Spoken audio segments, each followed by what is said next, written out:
ನೋಡಿ ಮಾನ್ಯ ಮುಖ್ಯಮಂತ್ರಿಗಳು ಮತ್ತು ಇಡೀ ಸರ್ಕಾರ ಅದು ಕಾವೇರಿ ರಾಜ್ಯದಲ್ಲಿ ನಮ್ಮ ರಾಜ್ಯ ಹಿತಾಸಕ್ತಿ ಪರವಾಗಿದೆ, ನಮ್ಮ ರಾಜ್ಯದ ಜನತೆಯ ಪರವಾಗಿ ಇದೆ.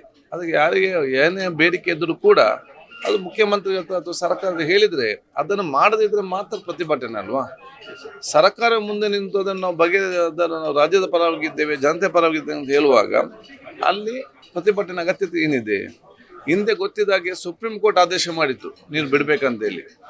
ಸುಪ್ರೀಂ ಕೋರ್ಟ್ ಆದೇಶ ಮಾಡಿದನ್ನು ರಾಜ್ಯದಲ್ಲಿ ಅವರ ಮುಖ್ಯಮಂತ್ರಿ ಸಿದ್ದರಾಮಯ್ಯ ಅವರಿದ್ದರು, ವಿಶೇಷ ಅಧಿವೇಶನ ಕರೆಸಿ 2 ದಿವಸಗಳ ತನಕ ಚರ್ಚೆ ಮಾಡಿ ಇದರಲ್ಲಿ ಅದಕ್ಕೆ ನಮಗೆ ಸಾಧ್ಯವಿಲ್ಲ ಬಿಡಲಿಕ್ಕೆ ಅಂತೇಳಿ ಸುಪ್ರೀಂ ಕೋರ್ಟ್ಗೆ ನಾವು ಇಲ್ಲಿನ ಸಂದೇಶ ಕಳಿಸಿದ್ದೇವೆ. ಆದ ಕಾರಣ ಸರ್ಕಾರದ ಮೇಲೆ ಮುಖ್ಯಮಂತ್ರಿ ಮೇಲೆ ವಿಶ್ವಾಸ ಇಡಿ, ಏನಾದ್ರು ಆಗಬೇಕು ನೀವು ನಿಮ್ಮ ಬೇಡಿಕೆಯನ್ನು ಮಂಡಿಸಿ, ಮಾನ್ಯ ಮುಖ್ಯಮಂತ್ರಿಗಳು ನಮ್ಮ ಸರ್ಕಾರ ಅದನ್ನು ಬಗೆಹರಿಸದೆ ಆ ಸಂದರ್ಭದಲ್ಲಿ ಅದರ ಅಗತ್ಯ ಇಲ್ಲ ಅಂತ ಹೇಳಲಿಕ್ಕೆ, ನಾವು ಪ್ರತಿಭಟನೆ ಅಗತ್ಯ ಇಲ್ಲ ಅಂತ ಹೇಳಲಿಕ್ಕೆ, ಬಂದಿನ ಅಗತ್ಯ ಇಲ್ಲ ಅಂತ ಹೇಳಲಿಕ್ಕೆ ಯಾಕೆ ಬಂದಿನಿಂದಾಗಿ ಬೇಡಿಕೆ ಮಾತ್ರ ಬಹಳಷ್ಟು ಜನಸಾಮಾನ್ಯ ಕೂಡ ತೊಂದರೆ ಆಗ್ತದೆ. ಆಯ್ತು, ಅದನ್ನೆಲ್ಲ ನಾವು ಅರ್ಥ ಮಾಡಿಕೊಳ್ಬೇಕು.